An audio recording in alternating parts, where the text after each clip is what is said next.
Wondering who I am? My name is Bruce Shaver, and I'm president of the GW chapter of the Benjamin Rush Society, and I'm delighted that you could join us this evening. We know you have a choice in how you spend your time. We appreciate you choosing us. As you can tell from my hair color, which I prefer to call silver, connoting wisdom, as opposed to gray, depicting aging of indeterminate origin, I came to medicine after a varied career in business, venture capital law, military service, and education. And then I had a crazy idea to go to medical school. Now, actually, that was something I thought about for a while, but I wanted to finish my military service before I embarked on this wonderful but difficult endeavor. So it's an honor to be involved in the vital task of increasing bipartisan awareness of the importance of the doctor-patient relationship, which is what Benjamin Rush Society stands for. And now it's my great honor to introduce our executive director, Beth Haynes, MD. And I will be reading about her as well, so you have to hear from me a little bit longer. Beth is the new executive director of the Benjamin Rush Society, and as I mentioned before, but more specifically, the Society is dedicated to building awareness in the medical community and society of the challenges to and the importance of the doctor-patient relationship. She's an accomplished physician, having achieved board certification and practiced privately in both family practice and emergency medicine. She also has a passion for health policy formulation and advocacy, which is her current full-time focus. She brings extraordinary practical and professional skills and understanding to her new role, and is both an inspiration and honor for us to work with her. Now, one final thought before I let Beth speak. When I first met her, we were talking about ways to change this dialogue from a left-right focus to maybe let's enlarge access. And we came up with a phrase that we thought we'd like to share with you. So you may share it. We are committed to solving the medical care access problem through innovation, abundance, and an inviolate doctor-patient relationship.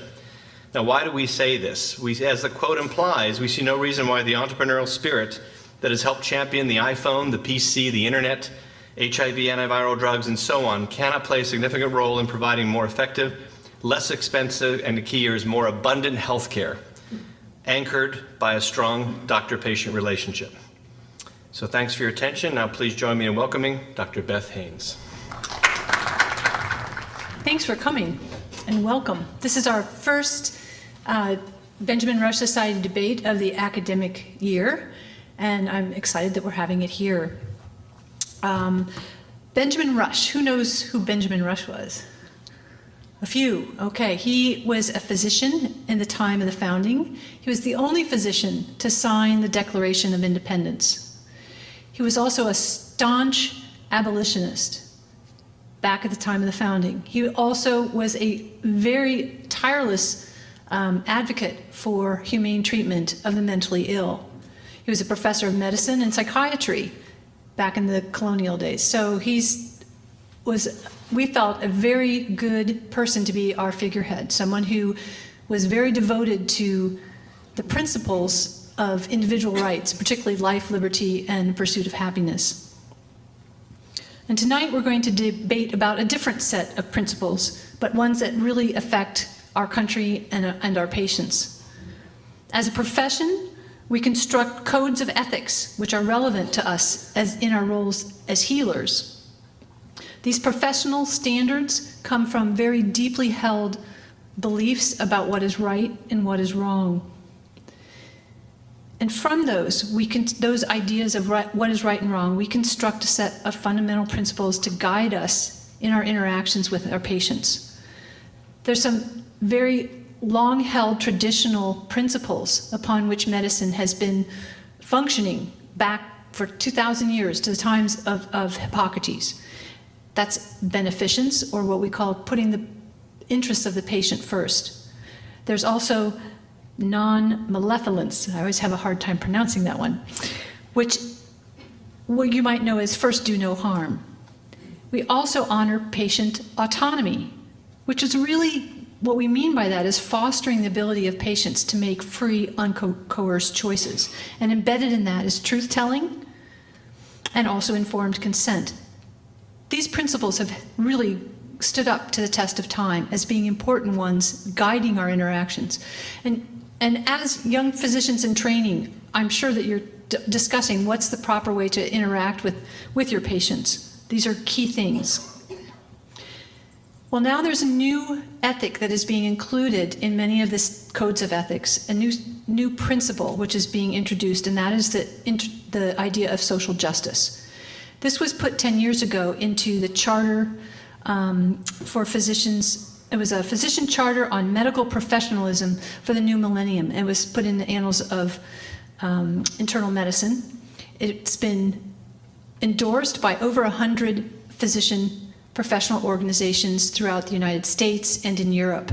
And the third tenet of this, along with the ideas of non-malevolence and of beneficence, is now social justice. What is meant by social justice? It means that now we need to include the duty of the physician to society in the medical ethics, as well as the duty and what we owe our individual patients. So it's presented in terms of justice. And the question is, what do we mean by justice? This is not the traditional definition of justice, one that I've thought of in terms of everybody playing by the same rules, or you reward virtue and you punish vice. But this is a different type of justice. It's an attempt made initially, maybe not initially, but maybe most eloquently by John Rawls back in 1971 when he published Theory of Justice. And it was an attempt to reconcile the very important values of liberty and equality. But underlying this new conceptualization of justice, some would say even a perversion of the original meaning of justice, is the fundamental question of what is the proper role of an individual in society. And as physicians, we're also citizens. So we're part of this, it's part of a larger debate as well. And the questions are, is it proper to view individuals primarily as members of a group, as part of the community, who are beholden morally and legally to the welfare of all that are within that group? This is the basic premise of all forms of collectivism, which include socialism, nationalism, and the political economy of the welfare state. Or is every individual to be respected fully as an end in themselves, each with a right to his life, but only to his own life, and that the way to interact in a social context is purely voluntarily? So this is the tension that we hope to clarify through tonight's debate. Can you, as physicians, truly attend to your individual patient's best interests while simultaneously being required by medical ethics to be the steward of what is being termed society's healthcare resources? Our country stands significantly divided, as evident from the last election, on matters of this ilk. The Benjamin Rush Society it hopes to create venues such as this where we can have civil discourse and come to learn to understand the various points of view and not just vilify each other and dismiss the arguments that we're making because we've said it's evil. With that, I'm pleased to introduce our esteemed moderator for this evening. It's going to be Mark Tapscott. I better put my glasses on for this and make sure I don't get anything wrong. Mark is the executive editor of the Washington Examiner. He was named Conservative Journalist of the Year in 2008 by CPAC, which is the Conservative Political Action Conference. He was inducted into the First Amendment Center Freedom of Information Act Hall of Fame in 2006. And before joining the Examiner, he was director of the Heritage Foundation's Center for Media and Public Policy. He founded their Database 101, a computer-assisted investigative reporting boot camps at the National Press Club. He's a former assistant managing editor and a managing editor of the Journal newspapers and the Washington Times. A longtime member of the Investigative Reporters and Editors, he's an advisory board member of the Franklin Center for Government and Public Integrity and has testified before the U.S. Senate and House of Representatives on issues of transparency and accountability. He appears regularly as an opinion analyst on Fox News, MSNBC, CNN, and on talk radio programs. And now he can add to this impressive list of accomplishments his participation in the Benjamin Rush Society debates. much, Beth. I'm indeed honored and pleased to be here tonight. I must say the last time I was in a room surrounded on both sides by esteemed physicians, I was in a horizontal position and they were very intently focusing on my chest. So this is a welcome change of scenery for me. I was struck in Beth's introductory comments, her mention of John Rawls' theory of justice, and the fact that he was attempting to reconcile these competing principles of liberty and equality. This is not a new debate. We have been debating how those two principles coexist in a democratic society since before the Constitution, since before the founding. I seriously doubt that we will resolve that debate tonight, but I can be confident in assuring you, having examined all four of our participants tonight and looked at their backgrounds and their qualifications, that this is going to be an extraordinarily interesting and enlightening discussion. A little bit about how we will proceed. The first speaker will have 5 minutes to defend the proposition, and I guess I probably should tell you what we're going to be debating tonight. It's I think, a perfect proposition. Before I became executive editor of the paper, I was the opinion page editor for 6 years.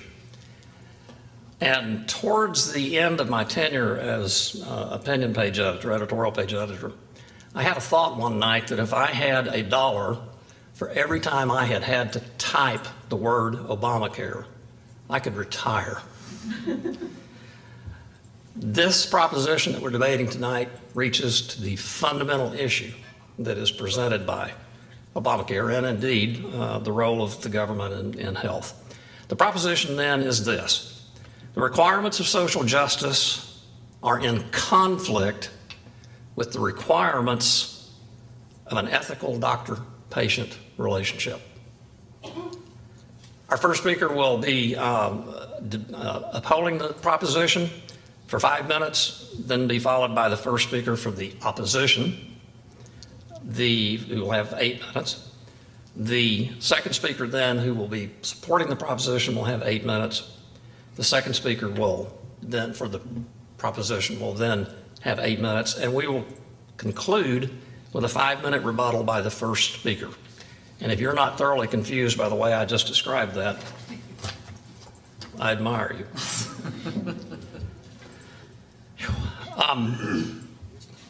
And I just realized that I did not bring with me to this podium my notes. Beth, could you hand that to me? Yes, thank you very much. Let me tell you a little bit about our participants tonight. To my left, Dr. Rich Fogoros is a former professor of medicine, medical practitioner, researcher, and author in the fields of cardiology and cardiac electrophysiology. He currently makes his living as a consultant with biomedical companies and as a writer. And if he can make a living as a writer, I'd like to talk to you afterwards. It's mainly with the companies. As I mentioned, he is from Pittsburgh.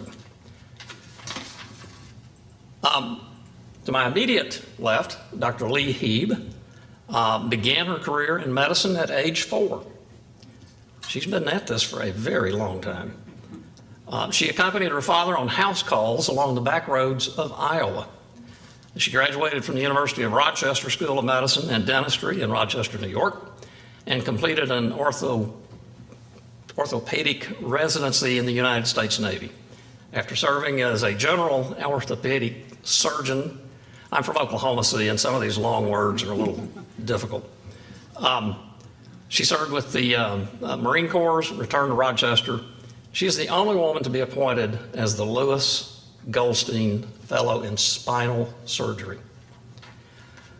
To my right, physically, not ideologically, I suspect, Dr. Christopher Lillis is a graduate of Georgetown University School of Medicine, completed his internship and residency in internal medicine at Duke in Durham. He is a full-time internal medicine physician practicing primarily in primary care in Fredericksburg, Virginia. He also contributes to one of the better newspapers in Virginia, the Fredericksburg Freelance Star. And he's a member of the board of directors of Doctors for America, which I suspect has deservedly gained praise for its role in this national debate in recent years. Finally, Dr. Nilesh Kalyanaraman. Perfect. We'll go with it. He wouldn't let me call him Smith. He is the Chief Medical Officer at Healthcare for the Homeless in Baltimore City, Baltimore.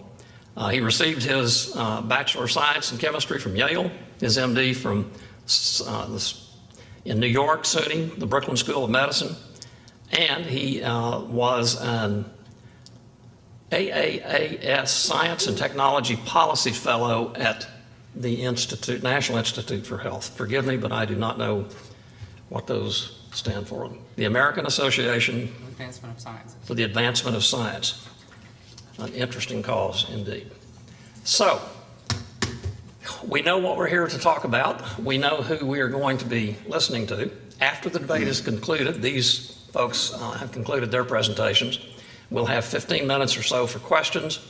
At the end, we will have a vote to determine the winner. You all have already had an opportunity, I assume, to make your present position known. The object of the debate is very much to persuade those of you who have a position now to change it. And I must say two more things for the participants in the debate. Number one, I am a newspaper editor, and you are on the record. Be careful what you say. And finally, the losers will be required to accept a permanent appointment as an executive member of the Independent Payment Advisory Board. With that said, our first speaker tonight is Dr. Hieb. Thank you very much, and I want to thank Dr. Haynes and the students of the Benjamin Rush Society for inviting me.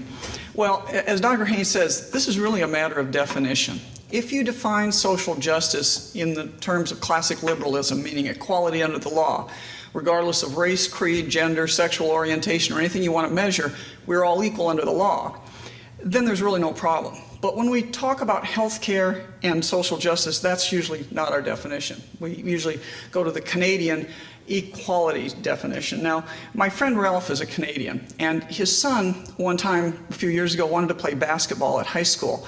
But his son had a problem. He was 6'7", and he wasn't allowed to play basketball in high school in Canada because that would be unfair to the short kids. And I mean, you can't make this stuff up. That's really true. And so too, in the theory that in medicine that unless everybody can have the latest surgical mesh, then nobody should have it. Or unless everybody can have the latest dialysis unit, then nobody should have it. Now, how do free markets deal with this? How do free markets work? Free markets work because, first of all, people pay cash for everything that's routine. And cash keeps costs down, it keeps quality high. Just think about Apple iPhones or iPads. People vote quality and price with their wallets. Competition makes everything better. And then we use health insurance as an actual insurance. It's not prepaid health care, but it's an insurance that people buy when they're 20. They carry it with them all their life. It's theirs, it travels with them. And when they pay into the system all their life, then when they get sick, it's there for them. But, you know, we'll say, well, but that's not fair because when a new product comes out, only the rich will have it at first, and it wouldn't be fair because some people will have better systems than others, some have better insurance than others.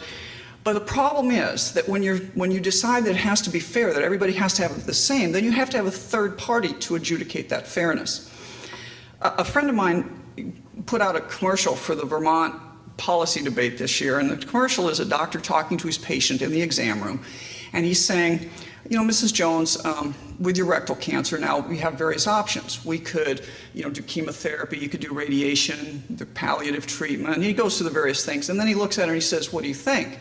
And she starts to answer him, and then he says, oh no, not you. And then he turns, and there's this panel of 6 bureaucrats over here that are determining what she's going to get. Because if you're really going to make things fair, it can't be the doctor or the patient or the insurance company, it has to be this third government body that's going to make sure that everybody gets stuff. Now, the first tenet of medicine, the Hippocratic ethical doctor-patient relationship, is privacy, right? Privacy is the first thing to be sacrificed on this altar of social justice, because if everybody's going to be treated fairly in this system, nobody gets too much, nobody gets too little, you have to know what people are getting, right? I think it's hysterical, in today's world, if I divulge your private, and the idea, by the way, of privacy is so that your doctor, your lawyer, your priest, you can talk to them freely and you know it won't go anywhere. Well, in this world as it is now, under HIPAA, you've heard of HIPAA, the Health Insurance Portability and Privacy Act. Anyway, if I tell my neighbor your little secret, your medical secret that you've told me, I can be fined into the poorhouse. But it is mandated that I tell a government bureaucrat everything about you, whether you're obese, whether you smoke, whether you have AIDS, your psychiatric history, all the things you probably don't want to be told to people. That is mandated when you're going to have a system that adjudicates fairness. So I would say that based on that proposition alone, the ethical doctor-patient relationship is disrupted, because you can't have privacy if you're going to have this idea of fairness. Yeah, I think Beth's going to probably need the warnings for me. I so appreciate the opening comments by our moderator, because I think that it's important for all of us to realize this has been a debate in our country for going on close to 300 years now, and it's not something we'll settle tonight, but it's certainly vibrant for discussion.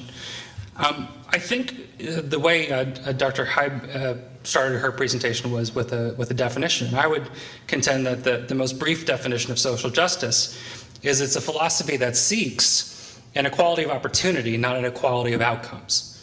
And there's a very important distinction there, because really when we talk about an equality of opportunity, that's how I view social justice and how many have defined it before. But there is a peer-reviewed journal article written by a Canadian gastroenterologist. And as you likely know, Canada has a single-payer system. It has a ratio of physicians such that there are plenty of primary care doctors and not too many specialists. And that's really the opposite of the United States. A prominent and valid criticism of the Canadian system is that their chosen solution to addressing the basic social justice of having access to medical care creates waiting lists for elective and non-emergent care. And so this GI doctor writes about a phenomenon that's currently occurring in Canada, whereas physicians are bending the truth in their referrals in order to have their individual patients jump the line. And his example was in regards to screening colonoscopies. But physicians can exaggerate the truth, exaggerating clinical need and urgency in order for their own individual patients to jump the queue, as they call it in Canada. So this dilemma in Canada is the result of inadequate specialty resources, somewhat created by a universal health insurance program. But to simply point to this without acknowledging the tremendous social good that is achieved through immediate access to primary care and emergency care, as well as urgent care, casts aside the principle of social justice as a central tenet of the practice of medicine. Social justice is integral to health policy and to everyday medical practice. It's unacceptable to disregard it because it's unjust for millions of people to lack access to health care and experience avoidable health outcomes. Martin Luther King Jr. said, "Of all the forms of inequality, injustice in healthcare is the most shocking and inhumane." You will know this personally if you ever volunteer in a free clinic, or attend a remote area medical event, or travel abroad on a medical mission trip. Suffering occurs due to a lack of access to basic health care. Preventable diseases ravage human beings who are each endowed with their own inherent personal dignity. And this could easily be addressed with a healthy dose of social justice in the practice of medicine.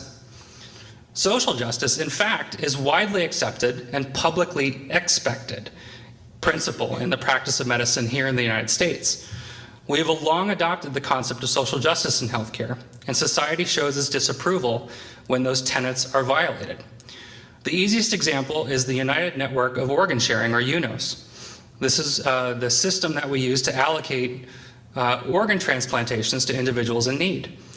It's built on the concept of equity and social justice and inequality of opportunity, which is inseparable from the concept of social justice.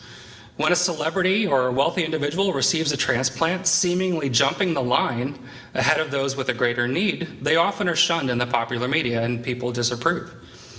Social justice has more recently made its way into the field of bioethics. Discussion involves topics such as affordable access to health care, especially for low-income households and families. The discussion also raises questions such as whether society should bear healthcare costs for low-income families, and whether the global marketplace is a good thing to deal with healthcare. Ruth Vaden and Madison Powers of the Johns Hopkins Berman Institute of Bioethics focus their analysis of social justice on which inequalities matter the most. They develop a social justice theory that answers some of the questions in concrete settings. Social injustices occur when there is a preventable difference in health states among a population of people. These social injustices take on the form of health inequities when negative health states such as malnourishment and infectious diseases are more prevalent among an impoverished nation. Dr. Edmund Pellegrino, who works across town, he was my mentor at Georgetown. He was the recent former director of the Center for Clinical Bioethics at the Georgetown University Medical Center, and he was the former chairman of the President's Council on Bioethics under President George W. Bush. He does not see a conflict between individual patient care and social justice. In fact, he feels the balance between patient autonomy and social justice are what's needed in today's practice of medicine. He states, "Medicine is a profession that demands of physicians extraordinary moral sensitivity as they respond to patient vulnerability." He notes that physicians have obligations both to their patients and society, and modern challenges demand our profession to evolve. After years of scholarly study, Dr. Pellegrino published his precepts, meant to be a modern-day replacement to the Hippocratic Oath. The first precept reads, "To place the good of the patient at the center of my professional practice, and when the gravity of the situation demands above my own self-interest." Combining his precepts 5, 6, and 12, he instructs the physicians to, quote, "care for all who need my help with equal concern, independent of their ability to pay," to, quote, "act primarily in behalf of my patient's best interests and not primarily to advance any social, political, or fiscal policy or my own interests," and finally to, quote, "to fulfill my obligation to society to participate in public policy decisions affecting the nation's health by providing leadership as well as expert and objective testimony." Dr. Pellegrino teaches that physicians possess a social responsibility as we find ourselves practicing the art and science of medicine in complex political and financial environments. We must guard ourselves against financial corruption and the monetary conflicts of interest that can lead us to betray the first precept, holding our patients' interests above our own. Dr. Pellegrino asserts that our ethics need to rest upon the philosophical foundation that understands that medicine requires particular moral vigilance, and that this is due to the vulnerability of the patient, the idea that we possess the power in the physician-patient relationship. We possess all the knowledge, we possess all the ability to advise our patients well or poorly. And health is a common good, not a commodity. And physicians feel a social need to provide for the health of a population largely through the individual care of members of that population via the sacred physician-patient relationship. We can look deep into history at the origins of the Hippocratic Oath and see language rooted in social justice and moral responsibility to our patients. But the individual physician, as I practice medicine, can balance social justice and the fiduciary responsibility we have with our patients. When available, I can choose a generic medicine instead of a brand name medicine, thereby lowering the total societal costs and the cost for my patient. I can follow guidelines not to over-test when tests are not going to help my patient. Again, preserving critical resources. But we're always going to, and I'm always going to, test when this clinical circumstances call for it. I'm going to avoid unneeded hospitalizations for my patients. And this is increasingly becoming not just a social good, but a personal good when we think about the fact that hospital-acquired infections and medical errors are dangerous for our patients. But rationing in the face of medical need does not ever have to occur if we simply balance the social and individual good. Thank you. I'm out of time. Good evening. The doctor-patient relationship is a fiduciary relationship, a relationship bound in trust. The patient agrees to award the doctor his or her confidence, and the doctor in turn agrees to place the patient's best interests above all other considerations. This is what patients have always expected, what doctors have always strived for, and what everyone else, including malpractice juries, have all insisted at all times should be the standard. And for over 2,000 years, This fiduciary relationship defined the profession of medicine. This all changed in 2002 with the adoption of a new charter of medical professionalism, which formally obligated physicians to work for social justice at the bedside. This charter, in my opinion, is the suicide note of the medical profession. Social justice, according to the progressive guru Harold Leswell, is the practice of deciding who gets what, when, and how. It is distributive justice, differential justice. And in the context of healthcare, social justice requires the distributor to distribute medical services to some and withhold them from others according to the distributor's idea of equity. I contend that for physicians to work as distributors of social justice is disastrous for patients and ruinous to the medical profession. And to support this contention, I will make 4 simple points. Point 1, it is axiomatic that what's good for the collective is often, very often, not what's good for the individual. Farmer Jones has 10,000 head of cattle on his dairy farm. He knows that if he adds a certain antibiotic to their feed, he can increase his yield of milk by 7%. He also knows that, unfortunately, about 1% of the animals will be allergic and will have a fatal reaction to the antibiotic. Now, there's a test he can do to decide which animals are allergic, but the test is very expensive, and besides, the cost of separating the allergic animals every day at feeding time would be prohibitive. We all know what Farmer Jones will do. What's good for the herd and what's good for the individual are, in fact, independent variables. Sometimes they move in the same direction, often they move in opposite directions. And those who are tasked with distributing social justice, who have to decide who gets what, when, and how, will have to make a choice between the two. You can't have it both ways. Point 2, social justice does not merely mean avoiding unnecessary tests and treatments. Practicing medicine efficiently is simply good medicine. And the imperative to do so is nicely covered by traditional medical ethics. We never needed to devise any new ethical imperative to obligate doctors to not give unneeded medical services. That has always been their duty. And in fact, the new charter itself makes it plain that the imperative to social justice is in fact something new. It requires physicians to work for the fair distribution of healthcare resources, not only through policy, but at the bedside. Indeed, the penultimate version of the charter specifically admonished physicians that in making decisions for their patients, they cannot always choose what's best for the individual, but instead they must, quote, be aware that the decisions they make about individual patients have an impact on the resources available to others, end quote. Social justice at the bedside fundamentally divides the loyalty of the physician between the needs of the patient and the needs of the collective. Point 3, patients simply cannot trust, nor should they trust, a physician who is practicing social justice.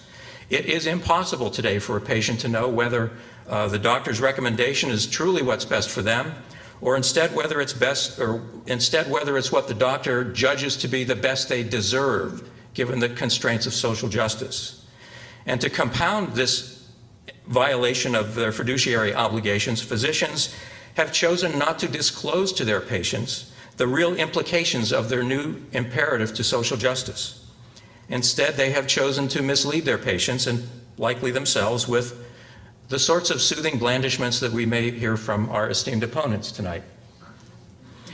And when patients finally figure out, at last, what their doctors are really up to, they are going to be pissed. Point 4, it doesn't have to be this way. Let's say you are arrested for robbing a bank. Let's say that the arrest was not unexpected because you actually did rob a bank. And let's say that you were caught red-handed, gun in one hand, cash in the other, the blood of the teller you shot spattered all over your white coat. Now, here's the question. What rights do you have? It turns out you have many rights. You have the right to a fair trial. You have the right to remain silent. You have the right of appeal, assuming that you won't like the verdict. But most of all, you have a right to a personal advocate, a trained professional who is obligated to place your vital interests above all others and to help you navigate a complex legal system that does not have your best interests at heart. Your lawyer, whatever he or she may believe about your guilt or innocence, is obligated by professional ethics to take your part and argue your case to the best of his or her ability, and operating within a system of rules laid out by society to leave no stone unturned in gaining the best possible outcome, not for society, but for you, the individual felon. And while the rest of us might rail and complain about these efforts to get you off, we all understand perfectly well that without these protections, not only would accused citizens be horribly abused, but society itself would become coarsened and dangerous for everyone. When you are sick and least able to fend for yourself within a complex and hostile healthcare system, you are supposed to have the same protections as when you rob a bank. And the doctor-patient relationship is supposed to see that you do. Tragically, the doctor's new obligation to social justice makes this impossible. There are ways to achieve social justice in healthcare without requiring physicians to disavow their most sacred ethical obligation. Just as there is a way to achieve legal justice without requiring lawyers to do so. But these methods are inconvenient to our political leaders, most of whom are lawyers, and so they have devised for us a system of social justice which is easier for them, but which utterly compromises the medical profession. This behavior is natural on their part. We should not be surprised by it. What is surprising is that the medical profession has capitulated so completely, so readily, and so disastrously. It is not too late to fix this problem, but first, doctors need to recognize that it is a problem, that bedside social justice is not something to be celebrated, but is something to be abhorred, avoided, and refused altogether. Our profession, our patients' lives, and our civil society utterly depend upon our doing so. Thanks for your attention.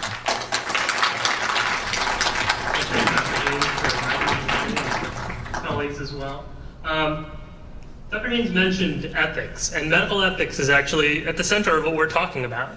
Medical ethics contains, yes, beneficence, helping others, autonomy, having the right to make informed choices, and it's always included justice as well.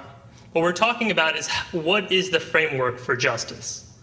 This is not an abstract concept. This is something that I see every day. I've been working with the uninsured and the underinsured for over a decade now. I work in healthcare for the homeless. Most of my patients don't have any money to speak of. Every day I have to make decisions about how to allocate resources that are scarce and oftentimes barely existent. How do I do that? There has to be a framework for that, and social justice is a framework. It's not simply a catch-all garbage can term that means we want to help somebody, we want to say how we do things, or this, that, or the other. There's actually a philosophical principle that's at play in social justice. The first principle is that each person has an indefensible claim to equal basic liberties. Social justice is about the individual. It's about the individual and how we can maximize their basic liberties. It's very straightforward. The second principle of social justice is that when social and economic inequalities exist, each person should have an equal chance to take advantage of these social and economic opportunities. As my colleague noted, this is not about equal outcomes. It's never been. We don't have a society that has equal outcomes. I would love to have a society where my patients had 1/10 of what anybody in this room has. That would be a huge step up. Personally, I'm tired of watching every other person who comes into my office for the first time cry for 30 minutes because they don't have a house, their diabetes is now wildly uncontrolled because, well, they can't have any because they live in a shelter. I'm not quite sure what we get out of this as a society to say, well, there's winners and losers. Social justice addresses this issue specifically by saying inequalities work to everyone's advantage. But if we're going to have inequalities, then we should at least try to bias them towards those with the least advantage. So let's take some concrete examples of what we're talking about here. When we have scarce resources, if I want to get a pulmonary appointment for one of my patients, the waiting list is at least 3 months long, probably longer. It's being donated. I appreciate the donation of the services, but none of us would be happy with that regime. And that's okay. We understand that there's differences. But when I have a patient that comes in who has severe lung disease, she's got tracheal deviation, she's got spots on her lungs, I'm going to pick up the phone and call. I don't pick up the phone for every one of my patients. I'm making a decision to give differential care. We all do that. We all recognize that our patients are different. We can't allocate resources the same to everybody. And I don't think anybody's advocating that. Why is this fair? Is it fair to call up for this one person but not for the others? But there's a principle here. It's that this person is at a deep disadvantage. They have a very severe disease. That's very time sensitive. And so we recognize that if we were in that person's position, that we would want that done. And we can also understand from our own position why that person is being advantaged. There's still people getting their pulmonary appointments tomorrow, the next day. Nobody's stopping that. I certainly am not. We all recognize that there's going to be inequalities. Nobody's trying to eliminate those. What we're trying to do is create some fairness, and that's what social justice is about. It's making sure that people have their basic liberties. There's no liberty in illness. It's terribly debilitating. I see this every day. So when we talk about not too much or not too little medicine, that's not what we're talking about. We're talking about not too little. And I know that we've had a great number of debates about the nature of healthcare in this country, well, for many decades, but particularly in the past few years with Obamacare.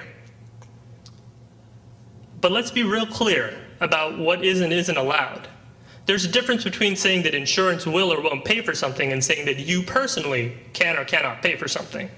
And the two should not be conflated. Your liberty is preserved if you're able to obtain those services. There's nothing about the right of who should pay, just that you can obtain them. And so we have to keep those ideas separate, because I think that those get conflated a little too often. And I hear this often. My insurance won't cover this. From my patients too. And I say, yes, it doesn't. You can pay for this out of pocket. Well, no. Okay, that's fine. You have the option to.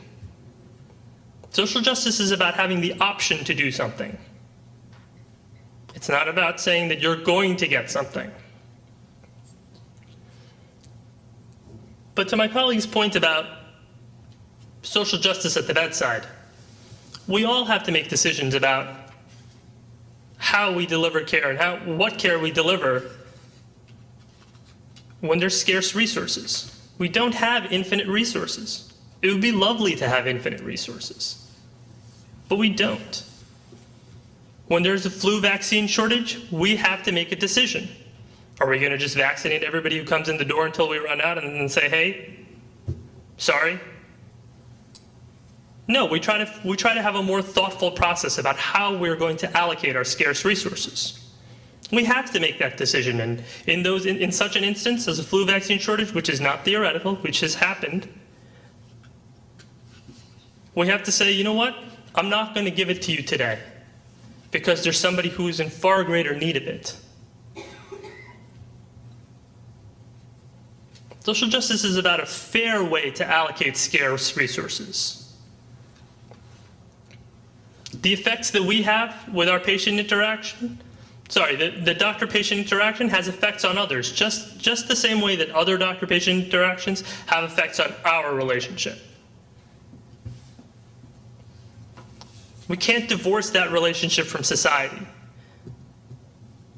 And so in order to do that in a logical and fair framework, we use social justice to give us something to hang our hat on. Thank you. Okay, well, I love history, and a few years ago I wrote an article about the lessons of Karl Brandt. I got interested in Dr. Brandt because, like me, he's an orthopedic spine surgeon who did trauma. Now, unlike me, Dr. Karl Brandt was hung after the Nuremberg doctor trials for crimes against humanity. And his crime was that he believed that when the health of the nation is at issue, for the good of society, the health of the individual wasn't as important. He applied cost-benefit analysis and the utilitarian ethic to his society as a whole. He didn't have doctor-patient relationship. He saw people as numbers on a board, and he could take some health care away from these people to give it to these people. Sometimes it resulted in the death of these people in order to make these people better. It was the greater good for the greater number of people, and sometimes we could hasten these deaths in order to treat these people. Now, in 1941, when the Germans marched into Holland, they demanded that the Dutch doctors all participate in this type of medical system. And the Dutch doctors who had a doctor-patient relationship and believed in one-on-one medicine said, no, we know these are not numbers, these are our patients. They may have disabilities, they may be psychiatric patients, but they have lives and families, and we know them, we're not participating. And some of the Dutch doctors went to the death camps themselves rather than participate. In fact, actually, they were such a pain in the ass to the Germans that the Germans said, if you don't participate, we're going to take away your medical license. No problem. 100% of the Dutch doctors turned in their medical license rather than participate. But let's fast forward to today, because today in the Netherlands, they have the system the Nazis wanted to give them. Government controls all health care, and government, in their distribution of fairly to distribute scarce resources, they don't value disabled children, and they don't value the elderly. They don't value the most vulnerable in society. Now, in America today, Dr. Ezekiel Emanuel has written about the disability-adjusted life year, and you can read about this in The Lancet. And his idea of fairly distributing scarce resources is that when we get control of all health care and we have to distribute this fairly, how we're going to do it. The disability-adjusted life year, in his mind, is a way to evaluate, and this is a direct quote, whose life year is objectively less valuable. Really, Ezekiel, where were you in 1942? How do you believe that you have a formula to fairly distribute scarce resources based on whose life here is objectively less valuable?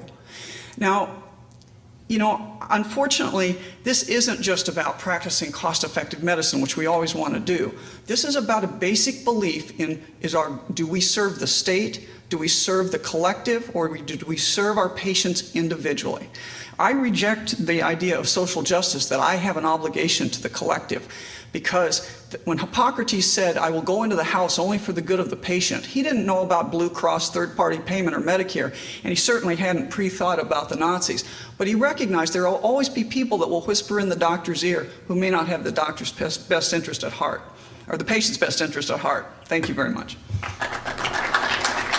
I must say, if the opinion columnists who typically write about these issues in the Washington Post and Washington Examiner were as lucid as these four individuals, perhaps there would be a future for Brent newspapers. We are going to now have 15 minutes of questions and answers. The way we will do this is we have a microphone set up here at the front. If you have a question for the panelists, we ask that you line up here. I would caution you that we are here now for questions, not polemics. So please make it very clear what your question is, and if you fail to do so, well, the consequences won't be too much fun. 30 seconds. Hi, thank you for... And if you would also, please tell us if you have one of the particular panelists that you'd like to address the question and your name. Sure. My name is Dr. Howard Sachs. I'm a private doctor in the community here. I'm also a member of Docs for Patient Care. What I'd like to ask the people on this side is, if your sense of social justice is such full of compassion and kindness at distributing scarce resources, why do you not then expand it to other areas of the economy? People need food, people need housing, and people need clothing.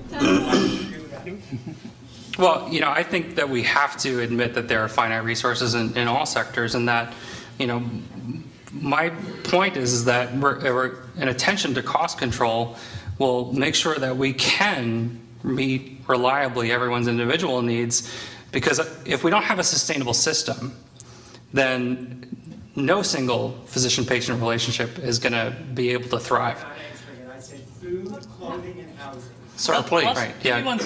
Go ahead. We do help people with food. It's called SNAP. We do help people with housing. I work at healthcare for the homeless. That's what we do every day. These are not things that are frivolous, trivial. They're basic, and we help people with those. I would ask also if our other panelists would like to address that question. Okay, I'll say something. Well, I would like to say thank God that they aren't doing to food system. The reason that we have the most abundant food in the world in America is because we have independent truckers, independent farmers, independent grocers, all acting in their own economic self-interest that have produced the best, cheapest food in the world. God help us if the government takes over our food system, because we've seen that. You know, the Soviets tried that and they starved. The Chinese tried that and they starved. It doesn't work. The free market produces things. Well, we have the cheapest food system because we subsidize corn. Yeah. Well, we make another up for that by ethanol, so we can argue that. I'm from Iowa, so. Our next question. Dr. Jane Orient. I am the Executive Director of the Association of American Physicians and Surgeons. Question for Dr. Rahman about when you're redistributing things, what do you do about taking from one group of people to give to another? How do you make those decisions? Now, you stated that, well, if something isn't covered by insurance, then the patient can pay for it himself. This is not true if the system is Medicare in the United States or in Canada. The way social justice works is as if everybody can't have it, then you can't have it either. So it seems to me that you are disagreeing with how most people view this social justice. And do you see that it is right to say that people cannot have something just because everybody else can't have the same advantage? Thank you for the question. There's two questions in there. One, actually social justice does not say that if everybody can't have it, nobody can. I'm not sure what philosophy that is beyond straight economic egalitarianism, but that's not what we're talking about. We're talking about simply having a floor, not a ceiling. Second question was about distribution and how do you take from one versus another. We're in a society. We recognize that there are public goods, and we need to fund those public goods. One of the tenets of social justice is that part of how you decide what is fair is by the veil of ignorance, by ignoring the individual characteristics and saying, what would I want the policy to be if I was anybody in society? Not if I'm the person who I am now, but if I was the CEO of a company, or a trucker, or homeless, or a welder, or whatever. A policy that's good throughout all those positions is a just policy. That may be the case, and I won't even argue that it's not. I'll just say that that's not the role of the physician at the bedside. The role of the physician at the bedside is to do everything in his or her power to get that individual patient everything that that patient needs for health. That's the role. And the business about what social policy ought to be, that's fine. You go fight that on the policy front. But at the bedside, you had better not be practicing social justice, or you will be violating medical ethics going back thousands of years. And you will be abandoning your patients to their own devices in a very hostile healthcare system. If I had the choice of which patients I could select, that would work. Next question. That's actually a good segue. First of all, my name's Neil. I'm a first-year medical student here. You made some interesting analogies, one of them with cows. I want to extend that a little bit. So you said that what's good for the collective may not be good for the individual. Right. And I want to get your thoughts on if what's best for the individual is not, it's often the case that that's not best for the collective as well. Absolutely correct. And how you contextualize that within healthcare. I'll be happy to answer that. Our healthcare system today is totally dysfunctional, so there's no good answer to that, except that the doctor is obligated to do everything in his or her power to help the patient, even if it goes against the collective. And it's because it's not the let me finish. Because it's not the doctor's job to fix the collective. I use the legal analogy. It's the lawyer's job to do everything in their power to get you off. They can talk about your ADHD or your abuse as a child to get the jury to reduce your sentence, even though that is detrimental to society, because you really are, a dirtbag. So, and if you get off, that's how the system should work. Now, it is society's job to devise a healthcare system that externally limits the spending. We can do that. There are many ways to do that. But our politicians don't want to. They'd rather push that job down to the bedside where it wrecks our profession and puts our patients in imminent danger at all times. I could give you 5 different systems right now that'll fix the problem, but it would take healthcare reform, fundamental healthcare reform. There are many ways to do it. That's not what we're here to talk about. We're here to talk about what's good for the doctor-patient relationship, which is the fundamental aspect of healthcare. I think the world doesn't operate in black and white. It operates in shades of gray. And as a practicing physician, the patient at whom I am at their bedside always trumps social justice in my mind when it comes to their individual healthcare needs. But being mindful of social justice doesn't mean that you have to abandon the individual needs of your patient. I think what it means is that just what a tangible example that I mentioned, that if you have a choice between 2 medicines and one's generic and one's brand name, and they both are going to provide the same clinical outcome, the same clinical benefit, well then social justice informs you that choosing that generic helps preserve resources for all of us. And when we think about resources, I think we can specifically talk about tax dollars. None of us want to fund this to the point where none of us have any income whatsoever. That would be awful. And of course that's not the view that my colleagues in opposition feel. They feel that it would be much better to have more of a free market-based system. And the free market-based system has plenty of merits, but unfortunately it does not create the equality of opportunity that social justice seeks. If I may, we're going to move to our next question, but I have to say, as soon as the good doctor mentioned those cows, I started thinking about Chick-fil-A. And you are? Hi, I'm Sue Hobby, and I'm a first-year medical student as well. And there's been a lot of talk about distribution of resources, and I believe that we as physicians are also a resource. And a lot of physicians now are choosing to move into concierge medicine, where they're serving fewer patients. So I wanted to know how you all felt about that, and specifically to you panelists, if you feel that that violates the principle of social justice. Well, I'll speak to that. Go ahead. Well, how would this work in a free market? You don't get shortages in a free market, because in a free market, the people go where there are jobs, and the services expand to the need that he says. He made the point that it took 3 months for his patients to get a pulmonologist. It takes 3 months for my patients to get a pulmonologist. I mean, there's a scarcity of the scarce resources, which is us. And actually, we shouldn't sugarcoat it. In Canada, it often takes 2 to 3 years to get a primary care physician now. And they have towns in Canada that are having lotteries, because when a new doctor comes to town, there's so many people that need a doctor. So it's not a beautiful family practice life up there either. There's shortages of everybody because we have an aging population and we have not kept up. But why is that? Why do we have that? You have to back up and say, why do we have these shortages? It's the same reason that the Soviets starved, because they tried to predict, a few smart guys at the top thought they could predict how many tractors they needed to farm the fields and how many kulaks they'd leave alive to farm the fields. It doesn't work that way. A free market works because millions and millions of people with their brains, you guys that I trust with your individual smarts, would figure out how to do it. And if you didn't limit the number of residency slots, and if you didn't limit the number of medical school slots like we do, we centrally control that. And since 1976, right now, I don't know if you know this, but there are only like 5,000 practicing medical oncologists in the nation. We only trade in 600 general surgeons for general surgery a year. And every specialty is being, we were desperate in Arizona for orthopedic surgeons. I left there because I'm 60 this year, and I couldn't keep up up the pace of doing 100-hour weeks to make up for that shortage. The reason we have the shortage is because people in 1976 decided, when I was a first-year medical student, that there were just too many of those damn specialists, and now they don't have enough. So it's a problem of the lack of the free market. The only way in Economics 101, the only way you can maintain a shortage is to put your thumb on some aspect of its production, usually price controls. And in this case, it's by not allowing training.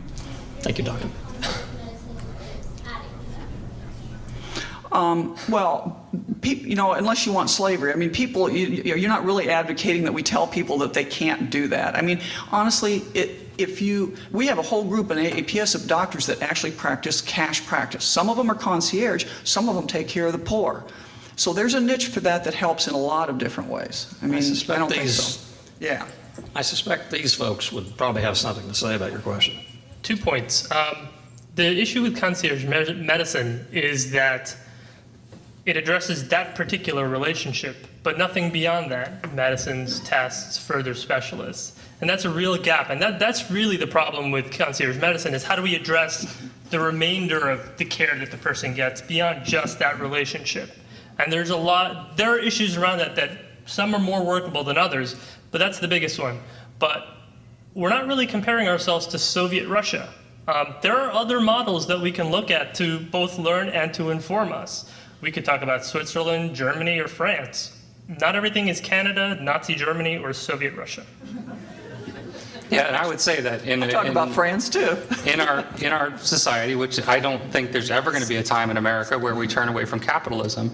There's always going to be a market for concierge medicine, and I think that market's going to continue to thrive. The market is limited because people of those sorts of means who can afford it, there's a finite number of that resource, but physicians will fill that niche, and that's not in conflict with social justice. It's just that's like my colleague said, it's much more about the individual patient there as opposed to caring for those who don't have the means and creating that equality of opportunity that social justice seeks. I'd like to talk for a minute about the direct pay model as well. I believe this could be one of the big answers, not a problem. We have a terrible shortage of primary care physicians in this country, and I congratulate our esteemed opponents for doing this. They are practicing the most important and the most underappreciated kind of medicine there is. But only a couple percent of medical students go into primary care medicine. And part of it, it's the pay is lower, but it's always been lower. It was lower when I was in medical school, and about 40% of my class went into primary care medicine. The difference is there is no autonomy anymore in primary care medicine. You're practicing guidelines, you're doing pay for performance with checklists, you got to do these 12 things with every visit. You've got bureaucrats doing proctoscopy on you every 6 months, and going into direct pay practice where you essentially drop out of the system is not, they're not doing it for the money. Some of them are making more, some of them aren't. But they're doing it for the autonomy. They can reestablish a real doctor-patient relationship for the first time in their practice. And they can be true advocates for their patient. It's a much more rewarding type of practice. Now, I'm in private practice. I've never been proctoscoped. And I'm in private practice, and I would think that my patients very much respect the fact that we have a wonderful patient-physician relationship. I'm not disparaging your practice. If we could move to our next question, because I don't want these four folks to not have an opportunity to ask theirs. And you are.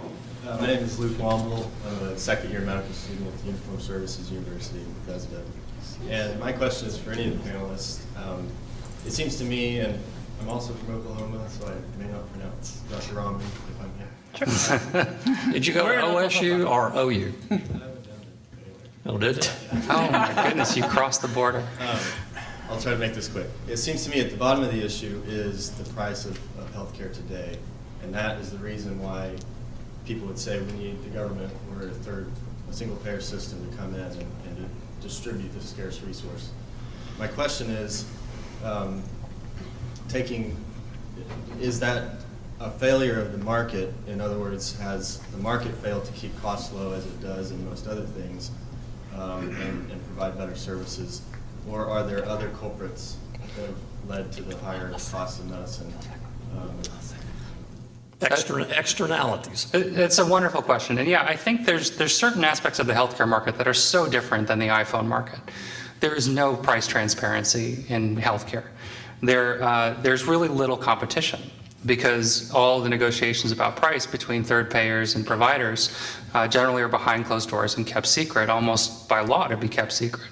As someone who is a very strong believer in social justice, I would also be very much in favor of price transparency and competition among providers.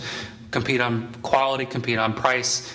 Absolutely. I would love to see healthcare costs lowered in a very free market way, using those free market principles. But we've not used a free market for a very long time. And so I think when we try to look at analogies between, say, the iPhone market or the TV market and the healthcare market, they really don't stand up because there's an asymmetry of information in the healthcare market.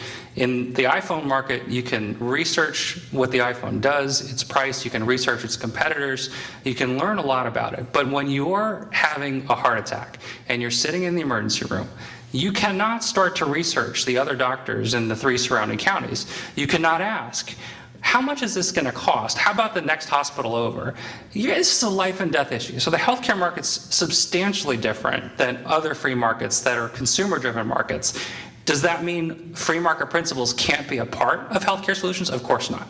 I strongly believe in price transparency and competition. Had a stroke there. Competition so that we can encourage better quality and lower prices.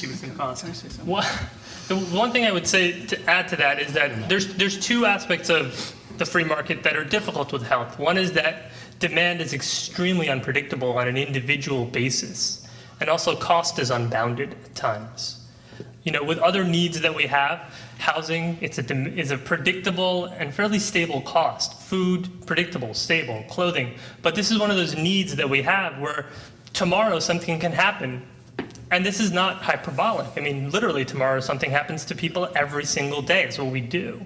And you don't know how much that's going to cost you, and you don't have the ability to make those choices. And so it is a breakdown of the system for this particular thing. We have to accept that. There are free market principles, but there's a lot of uninsured people. Why? And Dr. Hieb. Well, actually, there are, exactly in your state of Oklahoma, there's the Oklahoma Surgery Center, which is a cash pay surgery center. They charge about 1/4 to 1/2 of what the Medicare taking hospitals do. They only take cash. They get people from all over the world, all over your state, uninsured and insured alike, and honestly, they do a great job, and it's totally transparent. So to these cash practices, and because they don't have the 140,000+ pages of Medicare regulation to deal with, they're very efficient. They're not having to deal with a 50% job short down because of the EMR requirements now. So that's one point. And I will say, oh shoot, he just made a point about how it's not actually. Illness is not unpredictable. That's why we used to have that's why we had actuaries, and they had actuarially based insurance. What's unpredictable is your times that you will go in for a cold or something that's not a true insurance emergency. If we used our insurance like we use our health insurance, then when your roof blows off, you call your insurance agent, but when a shingle blows off, you reach into your pocket. If you did that for medical care, it'd be the same thing. There is actuarially based health insurance. So you can predict how I'm going to get sick and when? You can predict major illness. That's why they were able to sell. An actuary can tell you, on average, your chance of having a femur fracture in your lifetime. What he can't tell you is how many times you'll go in for wellness checks. That's a probability, not a certainty. And I think you're conflating. That's what insurance plays on. That's what we do for not your day-to-day demand, cash demand. That's how insurance works. They can't say when you're going to break a leg, but they can say, if you give me 5,000 people with your build and your age, they'll tell you what the probability is that how many of them will break a leg over a year. In addition to price sensitivity, I agree with you on price transparency. I agree with you on that. Is price sensitivity. The people that consume health care in this country have no sensitivity at all to cost, and the people that decide what health care to give, the physicians, also have no sensitivity whatsoever to cost. And that goes along with a third-party payer system. And until we get some skin back in the game for the individual, according to their ability to pay, some amount of skin in the game, that isn't going to change. I feel like I'm managing a newsroom. Next question. Hi, I'm Harold Pollack. I teach health policy at the University of Chicago, where I must say, even at U of C, we don't usually compare liberals to Nazis and communists too often. But I want to ask about this lawyer analogy. You're certainly right that there's a zealous advocacy aspect, especially when someone has their life on the line. But actually, in both legal ethics and in the law, criminal defense lawyers are constrained in a lot of ways. There's certain things they're not supposed to do. And if your life is not on the line and you're a corporate lawyer defending a client, you have all sorts of obligations to share information with other parties. Yes, you do. And there's a sense that when there's something that's huge at stake for your client, then you have a real ethical responsibility to be a zealous advocate.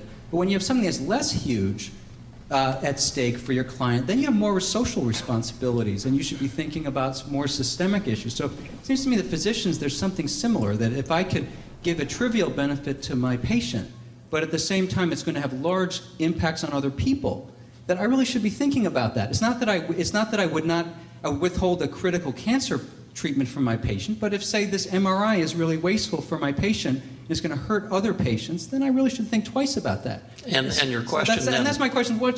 Don't you think that sort of zealous advocacy analogy is overdrawn? No, I don't. The system that you're describing in the law, there is a set of rules laid out by society under which lawyers must function. So there are evidentiary rules. You might not want to let the other side know that you have this letter that says so-and-so did such and such, but you have to, even though it's going to hurt your client, because that's the rule laid out by society. All I'm saying is that we ought to and could, if we chose to, do the same thing in healthcare. Set up a system that limits the amount of money society is going to spend on healthcare, and rules under which physicians can function. And within those rules, the doctor can be as zealous as they want, as long as they don't violate the rules of operation. That's what I'm saying. That's the way they do it in the law. I think earlier Dr. Fogoros mentioned that we have, a code of ethics, a more traditional code of ethics, long before social justice ever became part of the equation. And he said that, efficiency is really a part of those traditional medical ethics. I think it gets to what Dr. Pollack just asked. But if that's the case, then why is there $800 billion annually in wasteful healthcare spending in the United States? I mean, I think that's a symptom of the fact that social justice is not accounted for. Can I answer that question? There are two answers. One is that a lot of the wasteful spending is mandated by the bureaucracy, and the second is that just because you have an ethical precept doesn't mean everybody's going to follow it. But the cure for that not following the ethical precept is not to impose a new ethical precept. That's not the cure. We have 3 minutes. So right now, we're passing the bag again. You voted in the bag on the way in. We want to see if there's been any change in the way you're thinking about this. So if you've all voted, it doesn't matter what I say now? We'll continue. Oh, okay. We'll put the knives away. So make sure you vote, and then we'll let you know what it was before and after. And our next question. Hi, my name is Toby Smith. I'm a family doctor. I work in community health centers and free clinics, and I can tell you we have a lot of people starving in this country. Just to go back to your earlier comment. I have a quick question. You talked a lot about sort of the history of medicine and things that we understand, and as a physician, you should do everything for that patient in front of you. So I'm curious what your thoughts on the acceptance of triage. When, as a physician, knowing that this patient needs this, but this patient needs something more. Yeah. So we use that as a sense of justice. I'm curious how you feel about that, if that's acceptable, if we're using limited resources. And kind of along those lines, how do you feel about physicians that speak on panels for pharmaceutical companies, if there's any conflict of interest there, or physicians that own hospitals and refer to those hospitals? Do you feel like there should be some restrictions on those? Are physicians going to be influenced, or are they still really in charge only of their patient? And if you could, in 25 words or less. Well, to answer your second question first, yes, that's a conflict of interest. It's a conflict of interest that exists, and we have to figure out how to deal with it. We're doing that now. I think there have been abuses, lots of abuses of that in the past. There still are. The new Sunshine Rules will take care of a good part of that. I personally don't believe that the right answer is to restrict altogether all interaction between physicians and companies, because since I left practice 10 years ago, I've been a consultant with a lot of biotech companies, and the input they get from physicians is critical in developing new products. But you do need to control the conflicts of interest, and I think the Sunshine Rule will go a long way toward doing that. Your first question was, oh, triage. Yeah, sure. So if a nuclear bomb goes off and you're sort of in the periphery where your radiation illness is fatal and it's for some and it's might not be fatal for others, in extraordinary circumstances, you've got to make quick decisions. So you put a black spot on the ones that are gone, and you move off, and you take care of the ones that you still can save. Triage is real. It happens. It happens in warfare. It happens in all kinds of natural disasters, and you've got to do the best you can. But that's not the typical situation. In the typical situation, you establish a doctor-patient relationship between individuals, and within the best of your capability, you're obligated to do the best you can for that individual. But triage goes on every day in every emergency room across the country, and triage is the logical outcome of the application of social justice in the practice of medicine. As well in some of our clinics in Anacostia and homeless for that. Can I say something about that? Please, and then we'll have our next question. Yeah, I mean, there's a time in warfare, and that's why I bring up history, and I'm not calling liberals names, I'm just talking about history, because the Germans were at war, and there is a wartime, we're all trained in military triage. However, what you see, for example, in Canada is government. There's triage that was brought about by the government's policies. And so my friend who's a neuroradiologist in Canada has to triage who gets at the head of the line for a CAT scan and who gets 6 months down the line, because the machines are always broken, because there's no positive incentive to keep the CT scans running. And he said for him, he didn't want to do it because it felt like he was killing people, because if he made the wrong decision, he put somebody with back pain, for example, at the end of the line only to happen to read that CT scan and found out it was a big tumor. And he said, I felt like I was that guy at Auschwitz, deciding who lived and who died. It was a terrible situation, and that's avoidable. In Canada, if you're a cat, you can get a CT scan like that for cash, but you can't if you're a human. So it's a government, it's like the idea that we only have a certain amount of resources. No, in a free market, we'll create more. And that's why there are more MRI scanners in Seattle than there are in all of British Columbia. And so you have to let the market make these available, so you don't have to do that horrible triage in a free market. I want to give you an opportunity if you wanted to respond to those. I can assure my colleague that we are not trying to constrain resources. No. We're trying to get them to people who don't have them. You bring up Canada a lot, Dr. Hieb, and I just want to point out that the tenets of social justice actually don't constrain individuals. I would proffer that the Canadian system isn't actually observing those. We can all have our disagreements with the Canadian system, but what we're talking about is the U.S. system, where there are haves, have-a-lots, and have-nots. So if we want to talk about triage, I invite anybody. You can find me to come to Healthcare for the Homeless in Baltimore. There's a line that forms outside our building at 4:30 in the morning, because we have finite resources. We triage every single day, and it sucks. You, sir. Your name? My name is Alex. I'm a community organizer in Virginia. And I just had two real short questions. The first to you guys, so if you guys believe that the sort of the free market and whoever has the most money should be able to determine how and when they get care, do you then disagree with our current system for allocating organ donations and who gets that? It's an agreed upon system that our society has decided who gets what, when, and how. And then real fast, secondly, over to the left, now they like to bring up the analogy of the doctor-patient and the lawyer advocate lawyer relationship. And I want to find out if you guys believe that that's a little bit different from a lawyering relationship, in that the lawyer is not the administrator of justice, but rather the advocate. The judge and the jury are the administrators of justice, whereas the doctor is the administrator of medicine, not the advocate of the patient. Okay. What are your All right. thoughts on that? I'd like for you guys to answer the first question. Remind me what it was. I've got tied up in organ donation and should the rich people get what they want. the distinction, I think, is between whether there's a real God-given shortage as an organ donation. There's really only a finite number of organs, and I have no problem with, well, I have a couple of niggling points with the organ donation system, but overall, in general, I think it's fine.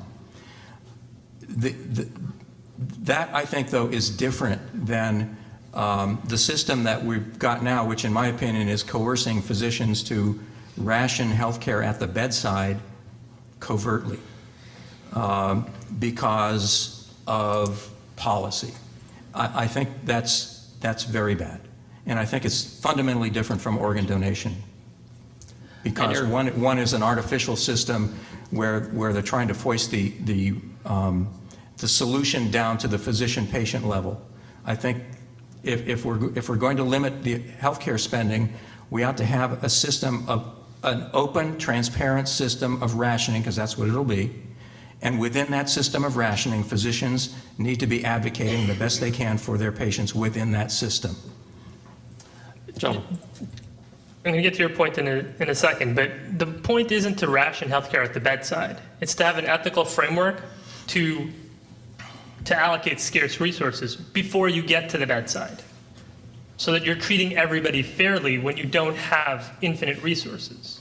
I would argue that the Charter on Medical Professionalism specifically was devised to make it ethical for physicians to, let's not use the word rationing, that's like the N word, it's an R word. Let's say for the physicians to decide who gets what, when, and how. And we make that decision every day. You know, if you look at the derivation of the Charter, it started out specifically saying that, and the people that wrote it argued that, yes, who better to make these decisions than the physician at the bedside? And they took the language out in the final version to mollify people, but it was very clear what their purpose was. If we could, I want to make certain that this gentleman who has stood here the longest of any of us gets to ask his question. Hey, it's you. Please, go ahead. Your name. Thank you. Good evening. My name is Jorge Campaña, and I'm an ophthalmologist in private practice in Falls Church, Virginia. I've been in private practice for about 30 years. Going back to the unfairness of this fair social doctrine, aren't we instituting a system where the available dollars that are available to the physician in the trenches who are treating patients be reduced by instituting this huge leviathan of bureaucracy? Will not the very fact that in our attempt to be more fair will actually create more unfairness? Less fairness. And my second question is, a lot of the time that we have all these, quote unquote unnecessary tests is because of the legal ramifications. Shouldn't tort reform also go hand in hand in providing a more fair social justice for physicians and patients? Thank you, sir. Thank you. Well, I'd like to say, I think what's always instructed me in debates like this is that many of us in this room, regardless of how we approach a problem, we share a lot in common. What happens is we look at this from different perspectives. And I don't necessarily see the world in black and white. I see lots of shades of gray. And so, I don't take the philosophical position that bureaucracy is always going to be bad. I am my patient's advocate. I am. But without considering social justice, we can't possibly protect scarce resources. Should we have tort reform so that physicians who are practicing evidence-based medicine are protected from legal lawsuits? Of course. Of course. That's only common sense. Should we have price transparency so that we can drive costs down? Of course. That's only common sense. Should patients be more cost conscious? Of course. That's only common sense. But what we're talking about in terms of differences is just kind of this cost consciousness of physicians in terms of the medicine they're administering. And I do think there is a lot of wasteful tests when the fear of lawsuits can be terribly overblown. I really can't find the justification for routine, non-complicated back pain to perform an MRI. Now, if my patient has a radiculopathy and he's got some neurologic signs, you bet your butt I'm going to order that MRI in a heartbeat. So I'm still putting the needs of my patient first. But in the consideration of social justice, I'm trying to cut out wasteful, unnecessary care. And that's really the perspective that I'm coming from, where we share so much common ground. Oh, I just want to... And if I may, if one of you all would like to respond, it will be our closing comment before you hear a decision that I have a feeling you're all going to be quite surprised by. I just like to say that, you know, there's always more health care than any one person, any one system, anybody can afford. And I think this all boils down to who do you want to make the decisions. You know. Beth? Nice summation. Thank you, guys. What I was struck with, I don't know about you, but I was struck with there are a number of very important things that are in agreement on the two sides. Places where you can stand together and try and move forward. That's encouraging. So that was my take home from this talk, which was, I thought, pretty positive. So the undecideds. There were 19 of them at the beginning, and there were 7 at the end.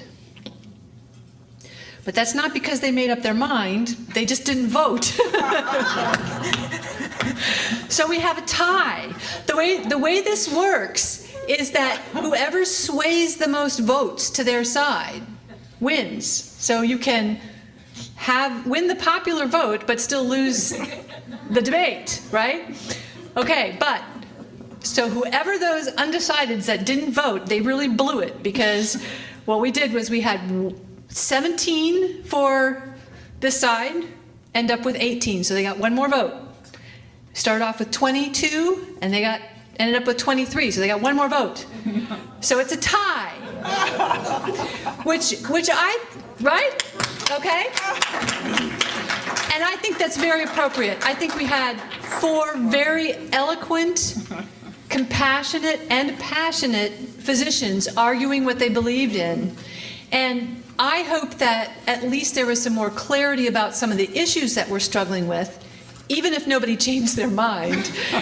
You can at least come to understand that both sides, or many sides, because I don't think there were just 2 sides up here that were talked about, can come at this with wanting to find a compassionate solution to the challenges that we face in this country about the lack of access and quality health care for our fellow citizens. And that everybody is concerned about that. Everybody wants a solution. We just have some differences about how we think are the best ways to get there. Thank you so much for coming. We really appreciate it. Eat the food. I paid for it. Thank you. Before you go, if I may, I was just handed a note. There are still 10 precincts on the south side of Chicago that have not reported yet. We need a drink. Yeah. Good night. That's what I'm determined. Thank you. Thank you so much. Thank you. Glad I went to the right Thank you very university. much. Yeah. There's one side that couldn't vote.